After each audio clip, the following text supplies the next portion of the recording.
Good evening, Wealth Our Way Nation. What is going on? It is your main man, Charles Tank Harris, the founder and chief visionary officer of the financial literacy platform, Wealth Our Way, where our motto is wealth is not only for the wealthy. I welcome you to the fifth installment of the Financial Power Hour, and we are kicking off the Home Buyer Workshop Month. And I got a great guest to kick it off with you. But before I introduce my guest, I want to practice the attitude of gratitude and say thank you to each and every one of you who are live with us tonight as we stream across Wealth Our Ways Facebook and YouTube pages. I also want to thank each and every member of Wild Nation who watches these programs overnight, over the weekend, wherever they can squeeze financial literacy in.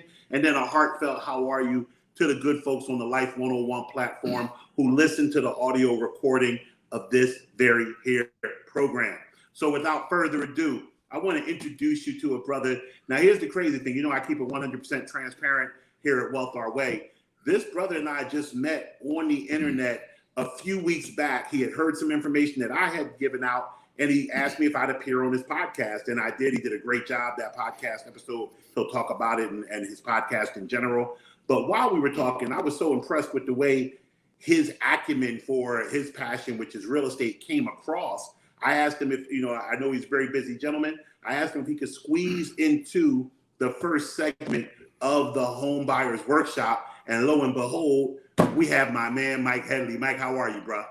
Oh, brother, let me tell you something. I'm doing great. And I want to say thank you for that great introduction. Like I said, it's really truly a blessing that we be able to pass on some great insight to your audience. And I'm ready to go.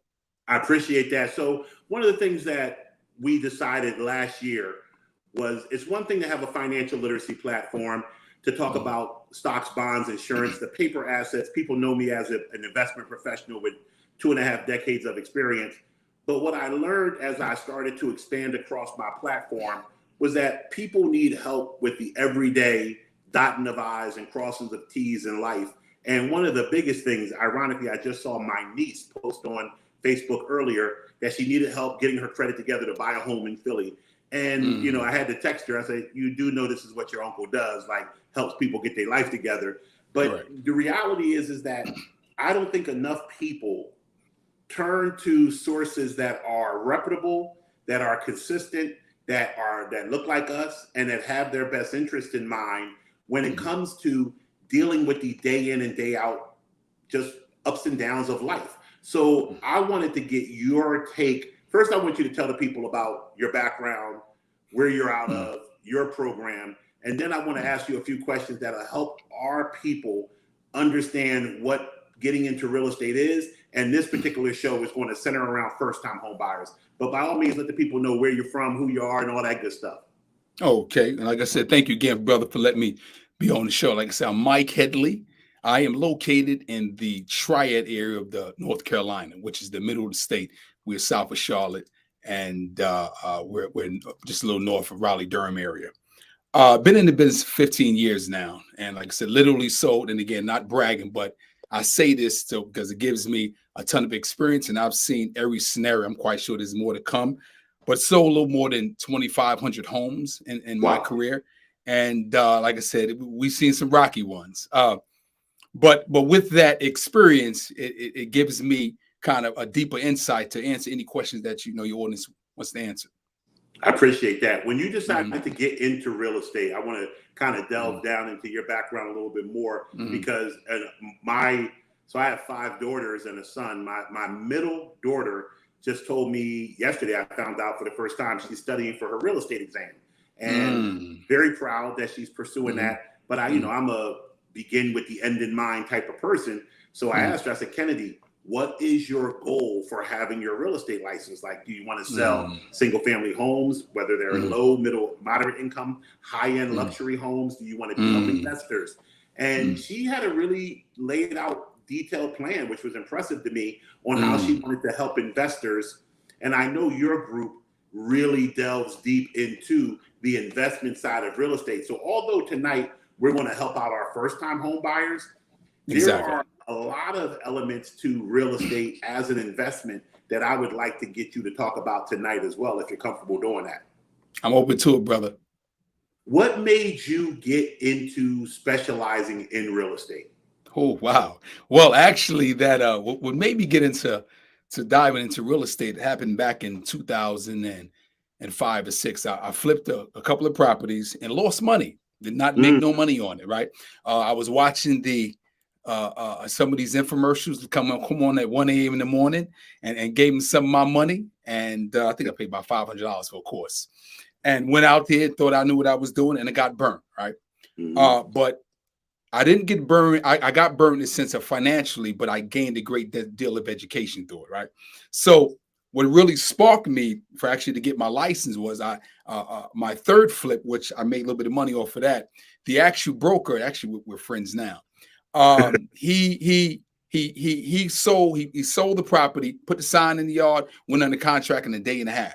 And I said to myself, man, if I flip this property and he made this, because I looked at the HUD-1 settlement statement. That's the mm-hmm. money that you see that goes out to everybody, and all expenses. So I said he made $8,800. I said I need to get my real estate license, and that Exactly. sparked me to move forward to get my real estate license. But trust and believe that road was not easy. It took me 4 times, and I am not ashamed of it. It took me 4 times to pass the state exam. Or matter of fact, 3 times for the class exam and 4 times for the state exam. But one thing about me, I have a ton of perseverance and I do not give up. And as a result of that, I got licensed in 2007 and off she went. I love that. And the other thing to take away from that, I was talking to my assistant earlier about when I worked in the brokerage firm, the most successful when I say successful, when it's measured by the amount of money that this person managed. One of the most successful brokers in our office there's a test that you have to take to become a licensed stockbroker. It's called the Series 7 exam. I've heard about that. Yeah, 6-hour exam. He told everybody he failed that exam 5 times.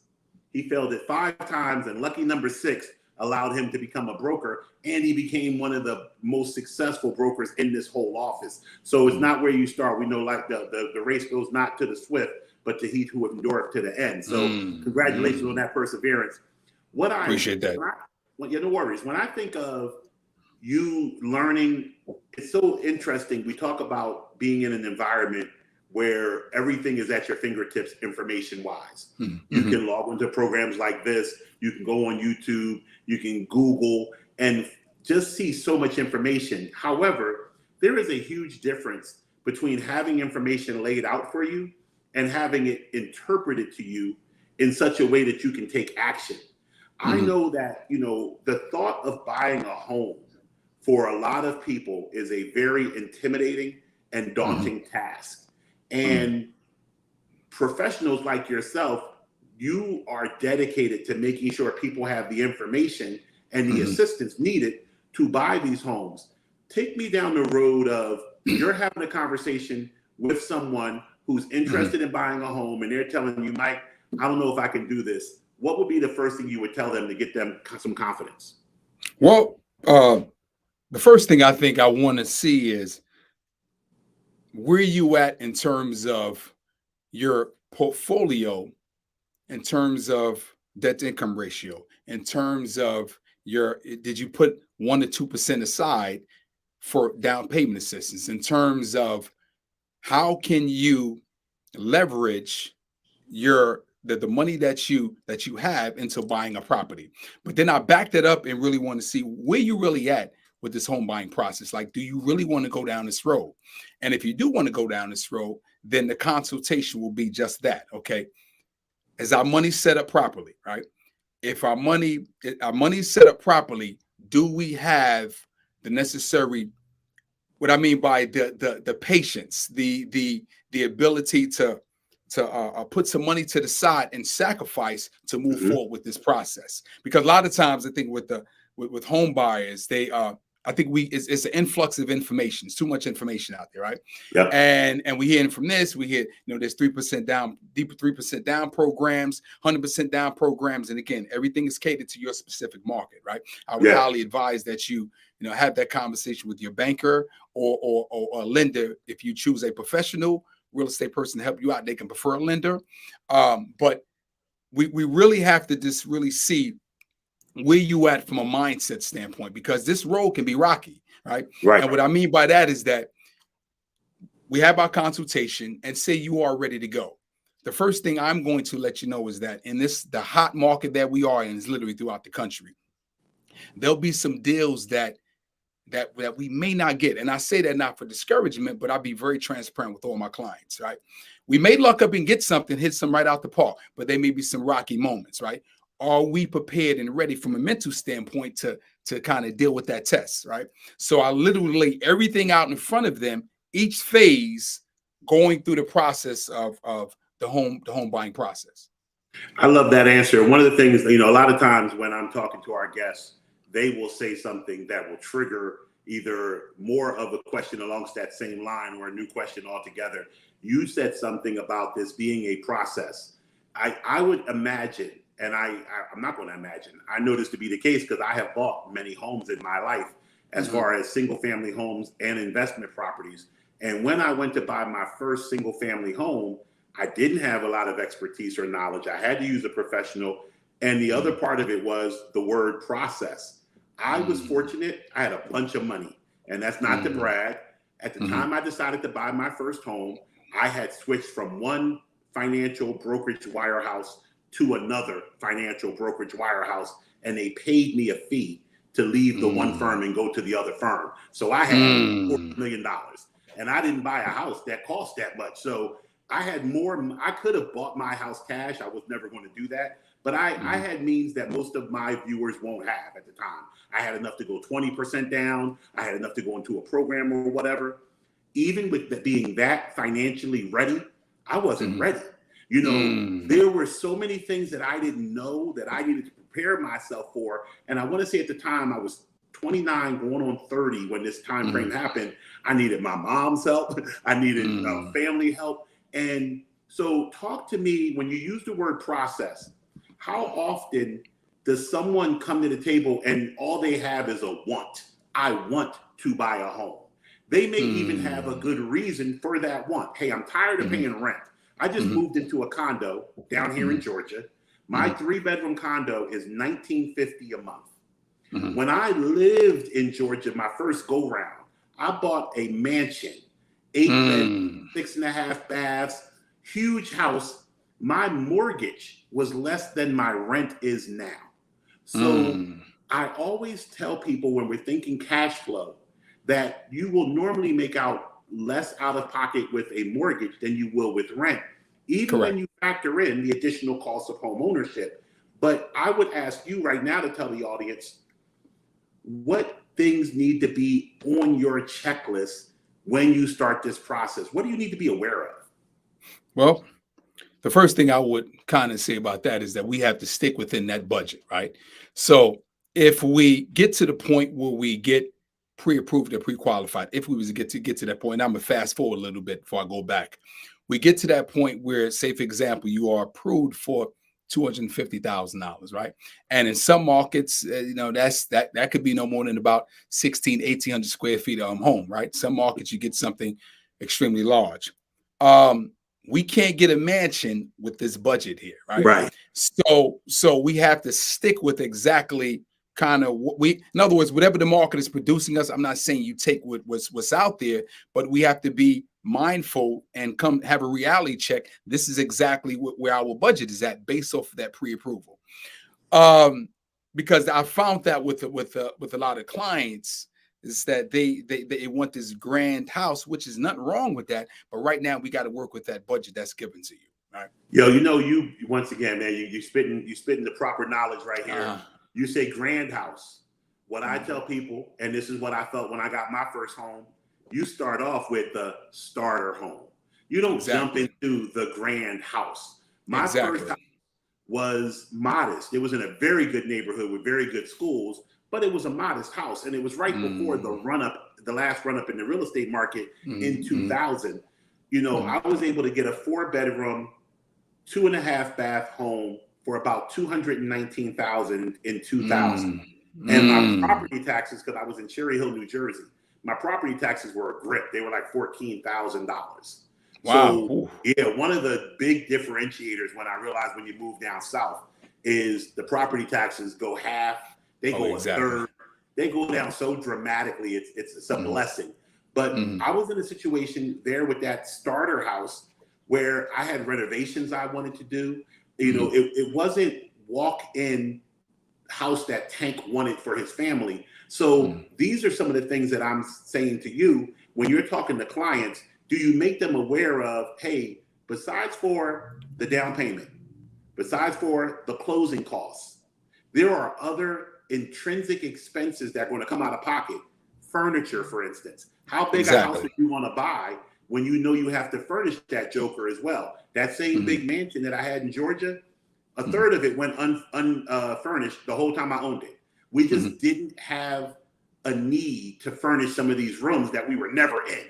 But if you're showing your house off, you're entertaining guests, you kind of want to have every room furnished. So talk to me about managing expectations for clients. Okay. Well, let me back it up a little bit when you said something about the furniture piece, which was so crucial. I'm telling the client, well, I'm suggesting to a client is that we put money up, right? When I said that 1, 2, or 3%, all of that entails from buying furniture, moving expenses. You might have to put a bit of money towards down payment. You're putting money to the side and you're saving it as much as possible as you can, which can help you later on down the road. It just because a lot of times, but matter of fact, let me tell you this quick story here is that we had a client, got him ready to go, pre-approved. And once we was going through the process, the underwriter, for those who don't know, underwriters, that's the person who makes the final check and approves you getting the money. It's actually not the lender. The underwriter did another check on the credit right before they was going to issue the money. And the buyer at the time brought this $6,000 living room set, right? So it knocked her debt to income ratio out, right? As a result, it put a loan on pause. So what did she have to do? She had to take that furniture back and then get a refund for it. Then we had to wait until it hits the credit again to make a score go up. So the first thing we normally what we do is when we talk to clients and we feel as though that they like to spend, we got this little sticker we put on their cards, right? It says, do not spend, right? Do not spend. Do not use that credit card, right? Just wait until we close, because this right here can cause a little catastrophe, later on as you move forward to close on the property. So to answer it, end of the day is this the expense standpoint, save as much money as you possibly can, because again, there'll be some expenses that possibly maybe your professional cannot foresee or the lender. Because in the day, I can do itemization of what an idea of what your expenses would look like, right? So say, for example, we talking attorney fees. Having a little trouble hearing you. Okay. How's that? 1, 2, 1, 2? Much better. Go ahead. Much better. Sorry. Yeah, it's technical difficulty, brother. We're going to make it work, though. All right. So what I was saying is that at the end of the day, I could do itemization on what your expenses would look like as we go along this process in terms of attorney fees, in terms of prorated taxes. But I still will go back to let's save as much money as we possibly can, and maybe possibly your professional will negotiate in terms of some of them closing costs that the seller could pay to minimize some fees that you come out of pocket on, right? But I will say in this market right here, that's going to be kind of tough, because you're not asking for no closing costs or you will get knocked out of the runnings, because right now it's a seller's dominated market. They can literally put up some crap and somebody will buy it. Right. And I want to talk about that before we talk about the type of market that people are facing right now, because I found that I had a difficult time finding something to rent, let alone finding something to buy. Every time I would go look at a property, by the time I submitted my application, the person was calling me back saying, hey, don't submit your application. We've already got, properties off market. I've seen since the whole COVID, global pandemic, you've had such a migration from higher tax, higher cost regions of the country to lower tax, lower cost regions of the country, because people are now able to work so much remotely. How do you find, especially in a market like North Carolina's market, where that's considered, I know a lot of people who are from Philly, New York, New Jersey, who are targeting Atlanta, targeting Houston, targeting Charlotte and Raleigh. Hot, very Yeah, hot markets. What do Mhm. you what would you say to a buyer? You know, because I tell people about the stock market. Here's what I would say about this, and I want to see how it translates to real estate. People are always waiting for the market to dip down so they can buy stocks and bonds cheaper. Funny enough, though, whenever it dips down, they freak out and think the market's going to zero. But that's a whole nother talk show. Correct. Exactly. But I tell people, don't wait for the market to go down. The best day to invest is today. Get in. Correct. Is it the same in real estate? If I'm a new home buyer and I've been saving my money, would you tell somebody, hey, this market's a seller's market right now? As a buyer, I advise you to wait 9 months to see what happens. Okay. Great question. First thing I would say is it depends on what your goals are, right? And what I mean by that is this a short-term play? You plan on living here 2 years, 3 years, 5 years, or we gonna ride this 30 years out? Or we gonna hold on to it, pass it down? Because we all know when you buy right, real estate appreciates. Yes. So if you're right now, the market we in, you are buying at the top of the market. And it's a certain slogan, a certain metaphor I use when I talk about equity. And I said, there's no meat on that bone, right? That bone is dry, ain't nothing on it. So you're walking in with no equity. Let me stress that, right? And you may pay a little bit more for it, right? But what happens is if you hold on and you stay there 5, 10, 15, 20 years, there'll be some meat on that bone. The equity will be there. But if you're looking in to get in and out, quick flip, that's not happening. And I don't want to jump too far. The question here, do I see the market turning 5, 6 months, 8, 9 months? Not at all. Let me tell you the reason why for that. And I actually have a client of mine's, which is a large investment company, right off the up there in Wall Street. And that's just one of them, and it's literally about 8 or 9 of them. They got a lot of money and they pay in cash. And what they want homes. All right. So what does that do to John and Jane Doe? Knocks them out the box. Knocks them out the box. Knock them out the box. So is it right now? And actually, I just had this question Monday. A client asked me, a good friend of mine asked me, is there a good time for me to buy right now? And my question to him was, what your plate was, and I said no. Right. If you're looking for a deal, no, this is not it. Right. 9 months to a year, possibly. I can't predict that because it's too hot right now. And like I said, these big players, they're looking for homes, right? They said, forget Wall Street. Right now, we want to put our money in single family homes. We watch our return because that rental market is on fire. We know we can rent that. Our return is there. And we know if we hold it long enough, we're going to sell it and get a little bit more money than what we paid for it, right? Because it's a long-term play. Right. So the average Joe, it's challenging. Right. And again, I say that not for discouragement, but that literally is the reality of it. Right. And I've even had, some of my agents here. We did some door knocking. Right. It ain't necessarily got to be a for sale sign in y'all. Knocked on somebody's door. Hey, you think you might want to sell your property? We got a buyer who has a solid offer. Right. And some of that has worked. My point in using that story is you might have to go to that extreme, right? You might have to say, hey, I gotta go reach out to the seller here, any means necessary so I can find me a house. And that's why that supply is so limited, but that demand is crazy. We got a question from one of our Wealth Our Way Nation members and a good friend of mine, my brother Dele Obiatin down here in Orlando, Florida market. He says, any advice as I am selling in downtown Orlando right now?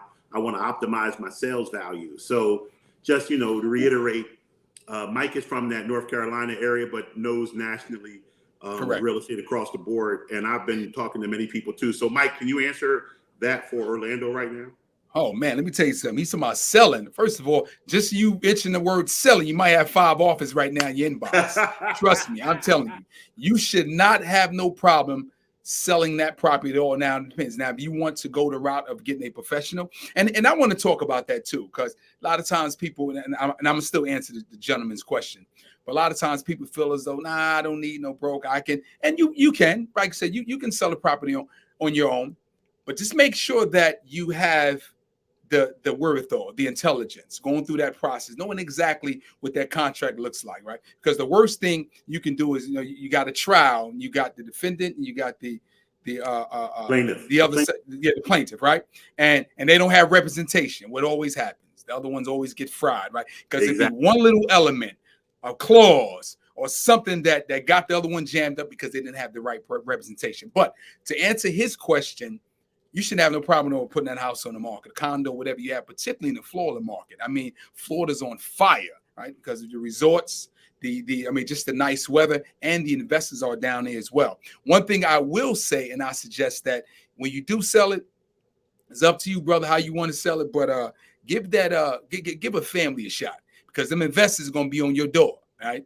And what they're going to do is they want to go in and put it back out there for rent, right? Make a profit off it.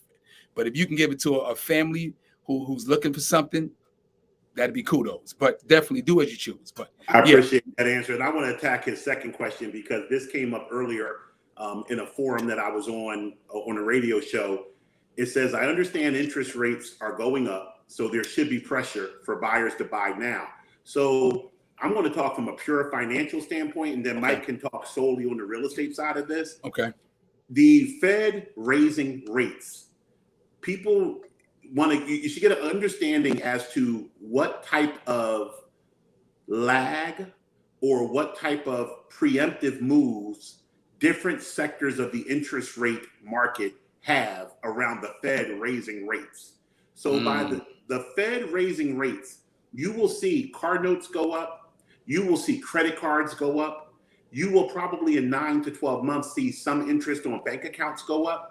But the mortgage market, because mortgages are typically 15 to 30 years, they're on the longer end of the yield curve. They actually are a leading indicator. So the Fed raising rates is actually a reaction to the fact that in the mortgage market, we've already started to see an uptick in interest rates. So I don't think will there be additional pressure for someone to buy a home because rates are going up? Of course, people are easily influenced. But for me, once again, I'm Charles Tank Harris. When I moved to Georgia, I signed a 5-month lease. I got to buy a house by May 1st. So I'm on down here. Will interest rates motivate me to move fast? No. I can always go back to my landlord and say, you know what? I'm going to extend the lease another year or 7 months and wait and find a house that the prices come down, because I'm not going to care about the extra $52 a month in my payment that a quarter hike in a 30-year mortgage makes for my home, if that makes sense. Mike, can you piggyback off of that? Well, I would just add that, you made a great analogy, but from the real estate side, I think raising rates, is kind of a good thing, right? And what I mean by that is it got to cool the market off a little bit. So if you raise rates just a little bit, that means that you're still giving loans out, but you're not giving out as many. And as a result of that, the sellers probably be more willing to put homes on market, and you give the buyers an opportunity to buy more. It's like a domino effect, right? But to what you said, to your statement, everything triggers off each other, like you just said, right? But I would say that, yes, raising rates is, I think it's a good thing. Let's raise it up a little bit, because we got to cool off, because right now, and this may be another conversation, the influx of this printed money, I think it's just killing the economy. You're just printing and printing and printing money. And after a while, the dollar's worth nothing. But that's another conversation, though. Nah, no doubt. I appreciate I'm quite sure you could talk about that, brother. Oh, yeah. We've been talking about that on Wealth Our Ways 15 Minutes of Finance for the last year. I'm the one that called hyperinflation. My audience will tell you, you go back to my broadcast from February of last year. I called for hyperinflation. I've also called for a 50% market correction in both the S&P 500 and the cryptocurrency markets. We're starting for that to play out as well. And raising interest rates are only going to damage both of those markets further. So we'll get into that on another show. Correct. Exactly. Let everybody know that Brother Mike Headley of the Headley Group, the Headley Real Estate Group, is here to talk about purchasing homes, in particular first-time home buyers. But this entire month on the Financial Power Hour is dedicated to home buying. It's the Home Buyers Workshop. And I want to lay out the roster for you guys and girls, because it's important for you to know what I'm doing here, or the method to my madness. Tonight, we're discussing first-time home buying. Next week, I have one of my favorite mortgage professionals on to talk about mortgage programs and understanding how to qualify for a mortgage. Probably she's going to get bombarded the most. Like everybody is, hey, what's my credit score need to be? What's this? Exactly. She's the person that helps write the check. So there's a lot of questions for her when she comes on. The third week, and Mike touched on this when he answered Dele's question. The third one is, I think everybody now probably has on their phone either Zillow, Trulia, or Realtor.com apps where they can just look at houses and things of that nature. And what I tell people, the same way people have Credit Sesame and Experian, all these different apps, what the banks end up looking at when they look at a credit score is not necessarily the same thing you're going to see when you look on Credit Karma.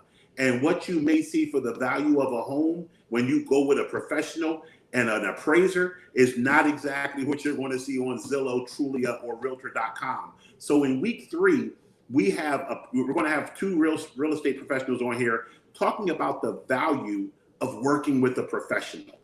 And then on the 4th and final Wednesday, if I'm blessed enough to have everybody's schedule work right, every guest from the previous 3 weeks is coming back on the 4th Wednesday for like a roundtable question and answer discussion, just to make sure we close out February with every bit of information you could possibly need to buy a house. Tank, should I put points, pay points on the mortgage? Tank, should I go with an all cash deal? Tank, should I do this? 15-year versus 30-year? Should I pay my mortgage bi-weekly? All of these questions that people have, you're going to be able to get those answers here this month. So I wanted to lay that itinerary out for the audience. I want to jump into a question by Brother Robert Lewis. He says, opinion on down payment assistance. The rates are higher, but they allow buyers to get into the game. He's asking, I would imagine, our opinion on whether someone should go into a program that gives down payment assistance, or should they be a person who waits till they have enough money to not require down payment assistance? Well, I think I would lean towards going through with the program. Find out all the specifics, everything what it entails, the pluses and the minuses, because they may have some programs that may not require you to put down, had literally, it's even though it's a down assistance payment program, but you don't have to do as much, right? And he's right in his question, his other statement when he said, should he wait? Not wait, but definitely you still need capital, right? Regardless. Right. I don't think you're going in no property completely free, zero down. You have to have some money, but it's less of a hit by the time you move forward to go with that down payment program. But I will lean towards and see exactly what they have to offer. And I'll piggyback on that because I watched my daughter purchase her home a few years back using a down payment assistance program, and the benefits were twofold. A, she got assistance for her down payment, like the way the program is named. The second thing is, though, when someone is giving you a grant or an assistance, a modification to your loan, they got skin in the game. And as a result of them having skin in the game, they want to make you a more educated home buyer. So there's an element of like home buy. So we're doing this course here for free. Like I said, I'll be here every Wednesday this month talking about home buying. But, I'm one person, Mike's one person. You can go through literally training. I can't think of the name of the organization. Mike, maybe you know it, NACA? NACA, correct. Every city has it. Yeah, NACA program. Every city has NACA, which is basically a program that teaches you how to become a home buyer. And then at the end, you get some bread to go towards your first home buy. Yes, exactly. I was just going to add now, it's not just saying you show up at they do and say, hey, give me some money for this property. They give me some money to move forward with the purchase of a property. You have to literally go through a training. It's like school, right? And I think it's probably, if I'm not mistaken, every city is different, up to 1 to 3 months, right? A course that you literally, I think everything's done virtually. There's no final test, but like Charles said, they literally want to prepare you to make sure that you have the knowledge to move forward with this process. Everything from exactly saving money to what it's going to look like in terms of just going through the home buying process with a potential realtor, and they have preferred realtors. So it's just more of an education piece. But I would highly suggest that you go through it. Now, do everybody qualify for the program? Because you have to have a lot of it's just some things you have to go through. I don't want to speak on it because every city is different of exactly how to go through and follow through with that program, why they should choose you. Right. There's a criteria and selection. Some of it's income based, Criteria, some of it's exactly. experience with purchasing homes. Correct. I was shocked to find out, because you see the words and things. I'm a very literal person. So this program is on first time home buyer. So when I bought my first home, I was shocked to be able to qualify for another first time home buyer. I was like, I'm not a first time home buyer. And the reality is that there's different criteria that makes you eligible to be a first time home buyer again. And Correct. I now meet that criteria based on the length of time I've been off of a deed of a home. So it's interesting that once you start to open up the gates and be open to educating yourself on this process, what you can learn to help you be a better consumer. I want to pivot going from the actual bringing up of a down payment assistance program. And I do want to be clear that Mike will keep saying every state is different. You have to check with your mortgage. That is one of the reasons why the young lady we're bringing on next week, she works for a national brokerage firm. I love having her on because she has experts in every area of the country who are well versed in every state's mortgage programs. So in Georgia, one of the programs that I am looking at right now is 3% down with no private mortgage insurance. And I've always been, it's always been my understanding that if you don't bring 20% equity to the table when you buy your home, you're going to have private mortgage insurance. Just for those people who don't understand what private mortgage insurance is, the lender wants to make sure that you have 20% equity in your home. So if you come to the table with 10% equity, they will make you pay for an insurance policy that guarantees them the other 10% equity. So that if they have to foreclose on your property, you fail to be able to keep up with your payments, they are only exposed 80% loan to value. They do not want to be on the hook. That's their magic number. Perfect mathematicians have told them 80 to 20 is the way to go. So if you're going to come in with less than 20, they're going to make you pick up what's called private mortgage insurance to cover the difference and protect them. Well, now they have programs, and once again, every state is different, but right here in Georgia, I know we have it, where first-time home buyers can qualify for a 3% down mortgage, and the 17% that is normally covered by PMI is subsidized. And the PMI period, it's very complicated, and you don't have to become an expert in it. You just have to know you won't have to pay it. And that opens up the door to getting more people into homes than ever before. But, and this is where I'll throw the but out there, and Mike, I would love for you to touch on this as a person in that industry. Sellers are so picky right now. They are asking for full disclosure, and they legally have a right to get it, as to what you are utilizing to finance the purchase.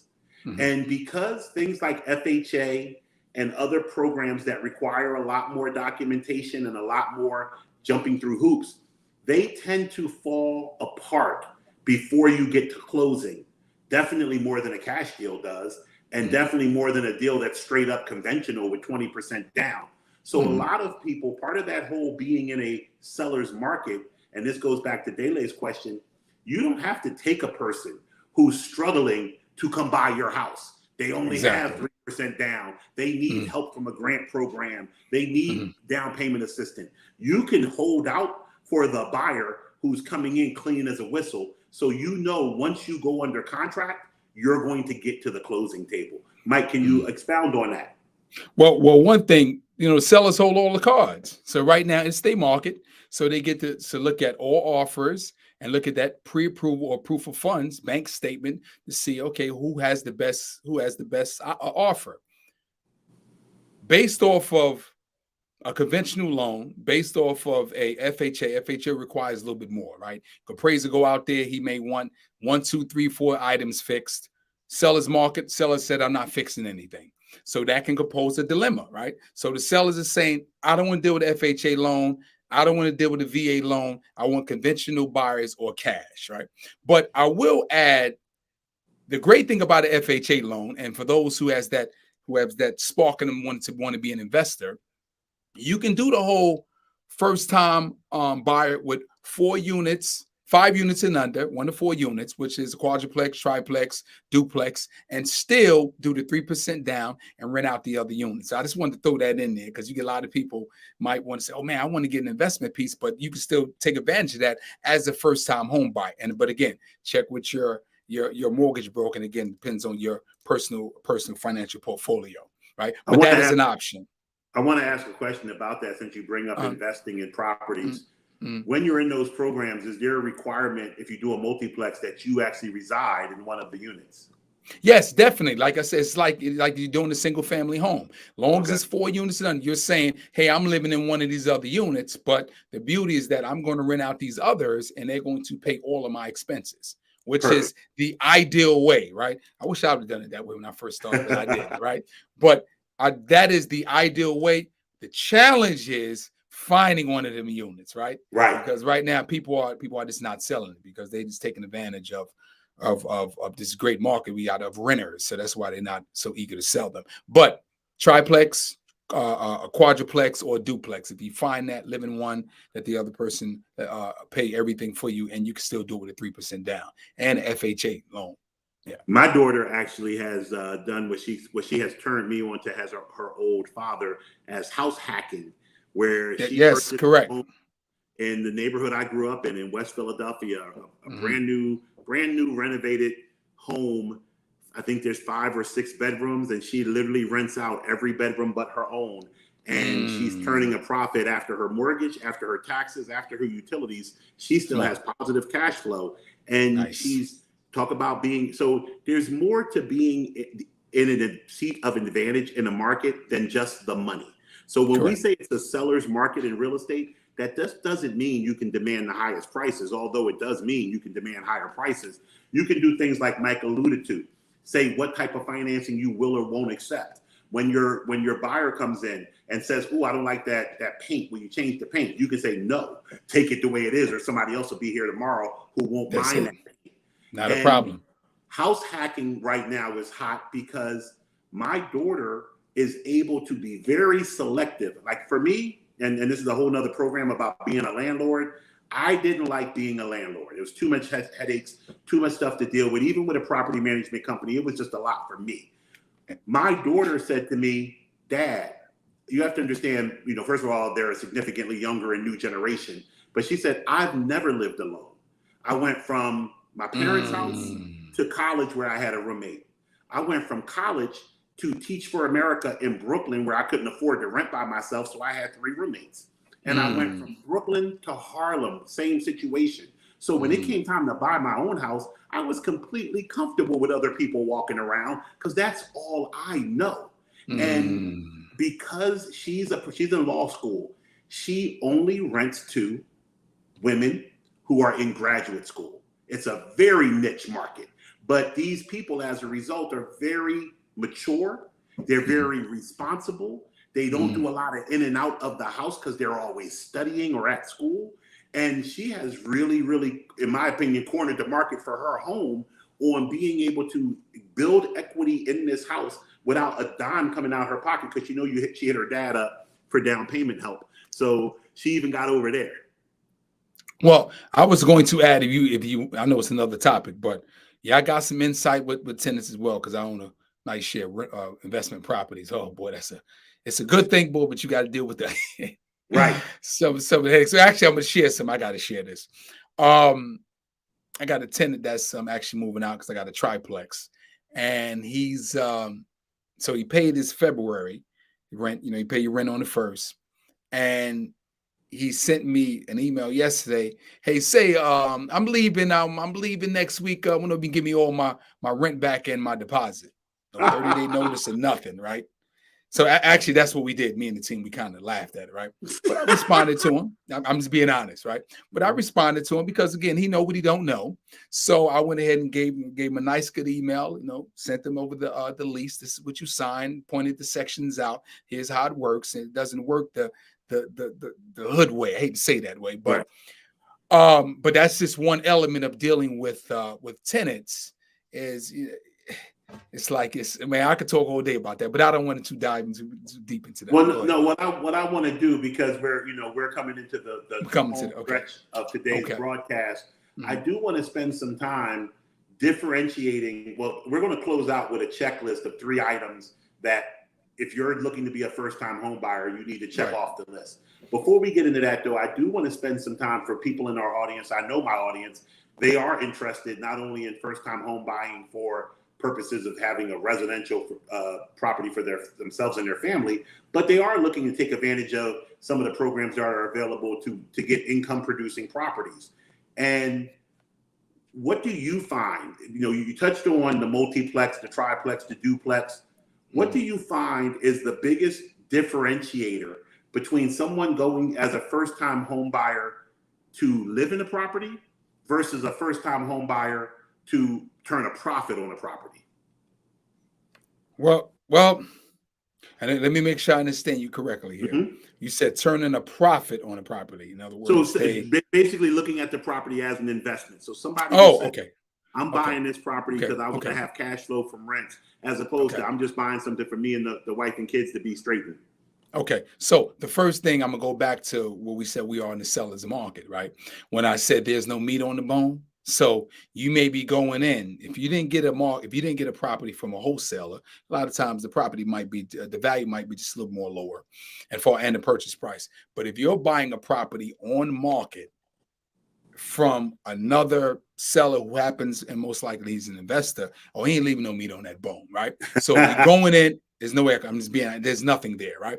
So, but going with the mindset, like, okay, I'm going to hold on to this, I hope you will, 5, 10, 15 years, and then I'll be able to kind of recoup, some good equity, and at the same time, my cash flow, right? So let's throw some numbers out there. So we say you got the house for $250,000, and say your rents for your mortgage payment is $1,100 a month, but your rent is at $1,250, right? $1,250 or $1,300. Now, it's not that much meat, but it is something, right? So that's why I say that, to say the goal is to first-time home buyers, if your lender allow you to do it, to try to buy the rate down, right? And this way, because the rate will determine your monthly payment. And what happened, that goes back to what we said, save a little bit of money up, right? And it goes for these situations here. Let me buy that rate down. Say if you got a 3.5, hey, Linda, I'm gonna give you an additional $1,000. Let me get that 3.5 down to 3.1. That will reflect on that monthly payment. As a result, will reflect on that cash flow sound. So now, instead of having $150 of profit, so now you probably at $250 or $300, right? So it's different. So that's my take on far as how as an investor would look at it. Now, far as how would a first-time home buyer looking at it, you have to look at, in this current market we're in, as a long-term play. Like I said, no equity. You might pay a little bit more for it, but you want to hold on to the property for long term, right? If you're going with a quick flip, you might be upside down, because nobody's not selling their property at a discount unless it's completely disrepair, and that probably won't even work because somebody giving full value for it, because somebody won it. Somebody won it. You said the words that people, I think, need to understand. Being underwater basically means you owe more on the property than you can sell it for. And correct. Unfortunately, this is one of the things that the new generation, and I sound like a really old guy when I say that, but there's a lot of arguing amongst the different generations as to whether it's still a good idea to even buy a home. I just had this conversation. I'm always talking about finance, so it seems like everything I start off with, I just had this conversation. But I talk about money all day with hundreds of people. With that being said, I was thinking about, I'm such a home buyer mindset guy that, of course, I came down here and said, I got to find a new home to buy. But now that I'm here, the reality is setting in on me. I'll be 52 years old in June. Now I plan on doing what we call, when you have a great career, dying at my desk. Don't think that's morbid, but basically when you say you want to die at your desk, it just means you want to work till 100. Like I have the type of job that I don't want to retire from. You know, You really I enjoy it talk, and you love it. I enjoy it and I love it. I talk to people all the time as a financial planner. One of my first questions is, when do you want to retire? And it hurts my soul the number of times I hear yesterday or as soon as possible. I'm like, why do you hate your job so much that you want to stop doing it? I love my job. I do it forever. But we still go by full retirement age of 67 because that's when you get your full Social Security benefits. And when I'm advising people about expenses, I tell people they want their expenses to be done or as close to done as possible when they get to full retirement age. So for me, that's 15 years from June 4th. So do I want to buy a house, get a 30-year mortgage? You know, I've done some things to this body. I'm a heavy, obese guy. I'm probably not going to live to 82. I may see mid-70s, God willing. Do I want to enter into a mortgage that I know I may not see the finish line on? And it got me to really thinking about contrasting the value of renting versus the value of buying. Then when I start to hear all the things that younger people are saying about mobility, well, most people have heard me say on this program that at some point in time, I'm moving to Puerto Rico. They have a great tax treaty with the contiguous U.S. where I can make all my money from my company the same way I do right now and not pay a dime of federal U.S. taxes on it. If I buy a house, it makes the jumping to Puerto Rico that much more difficult. My youngest kid that I have to raise is 4 years from graduating high school. That's why I'm here in Georgia now. What happens when he graduates and gets, you know, an offer to go play at the University of Washington? Do I want to go to the university? Do I want to go live in Pullman, Washington, or Spokane, wherever the University of Washington is? I want that flexibility. And when you have a home, just like you said, when I go to sell it, it may not be a market for my home at that time, and I may be jammed up. Whereas if I have a lease, I'm just waiting to the end of the lease, you know, 2 months, 3 months, 6 months, and I'm dipping. I have learned as a financial planner that and it sounds blasphemous to say as a financial planner, every decision can't hinge on dollars and cents. There are other variables that come into play when you start to look at getting a mortgage versus renting and that flexibility. Now, from a standpoint of holding it for 30, my brother Elton,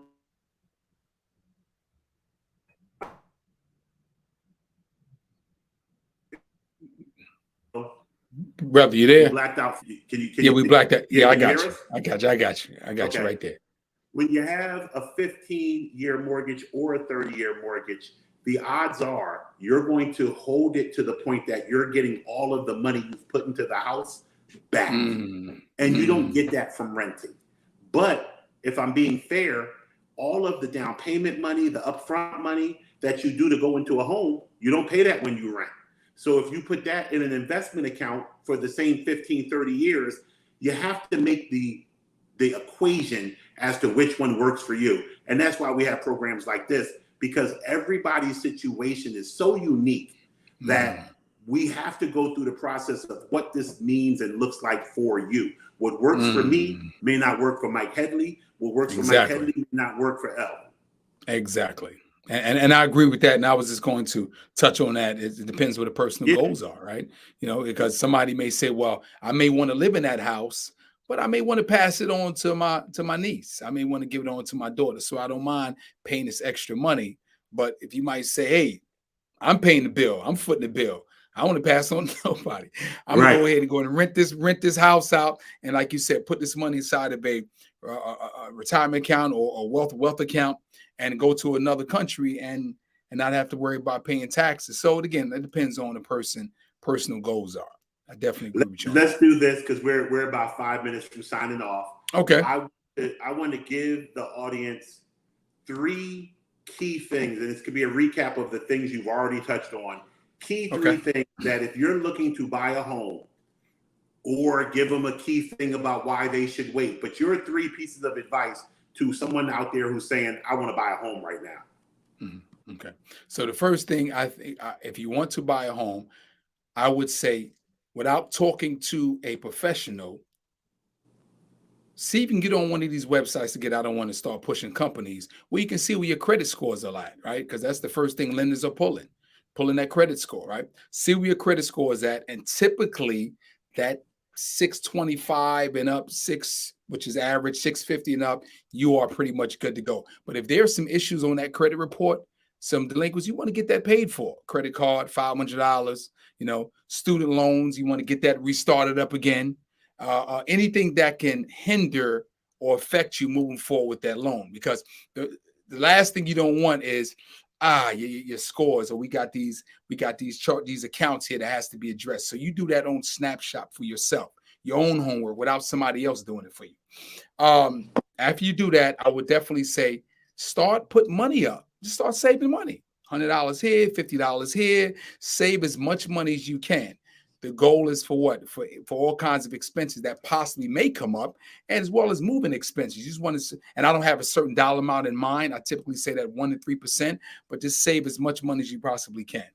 And once you do that, you have that ready to go. Your scores is looking good. You start saving some money. Then you want to start talking to a professional, whether it be in terms of a mortgage broker. I would say start with somebody at your local bank, or if you hired a real estate professional, they can recommend a good mortgage person that can help you out. And then I'm quite sure they'll have a host of different products, from first-time home buyer programs and a slew of other ones that can help you out with the process. But that's the main thing I would say. Do your own homework first. Pay off anything and start saving some money. Mike Headley, I sincerely appreciate you dropping the knowledge that you did here for my Wealth Our Way audience on the Financial Power Hour. Could you please talk briefly as we're heading out about your platform, your podcast, where people can find you at? Oh, bro. Okay. So first of all, I definitely had to add this. I shouldn't say this. I didn't say this initially, but yes, I'm a real estate professional in the North Carolina area, but I'm a broker owner of the Headley Group Realty, right? Where we got about 15, 16 different agents and kind of help their career. And we literally cover all the 3 of the major cities in the North Carolina area. So if you know somebody that needs a referral or something, we could take care of them. But here's the great thing about it. I'm wearing his hat because I had Charles on it. I have a podcast called the Headley Group Real Estate Show, right? A visual audio podcast. We on YouTube, Apple, anywhere, Instagram, anywhere you can go on. The THGR Show, the Headley Group Real Estate Show. Please follow, support. And the reason why I started this podcast was there were a lot of professionals that's in the business that, whereas though we didn't have a platform to talk about our wins, right? I would give us our flowers. So I said, let me start this podcast, and it's been a great thing. So if you can support the Headley Group Real Estate Show, we greatly appreciate it. And take them key lessons and key advice I provide in any kind of way. If you want more, you can always reach out to me. I'm quite sure Charles will have my information somewhere, or I can give him now. I don't know how Charles will coordinate that. Give it to him now, and Renee will type it into the chat. Okay, so here's the thing. If you want to reach out to me directly, I'm willing to help out. There's no fees. There's no cost. Some of these other swipe up, I don't do that. Right? I believe in giving value, and it always comes back to me. Phone number is 336-904-6216. That's 336-904-6216. And again, the Headley Group Real Estate Show is on Instagram, Facebook, and YouTube. Please support and give us a subscribe. Thank you again. We appreciate that. And everybody knows this program stays up on our YouTube and our Facebook programs. Right. And you can always hit info@wealthourway.com with an email asking for information on any of our guests. We will love to connect you with Brother Headley, who will always, once again, he's a friend of the program now, so he's going to look out.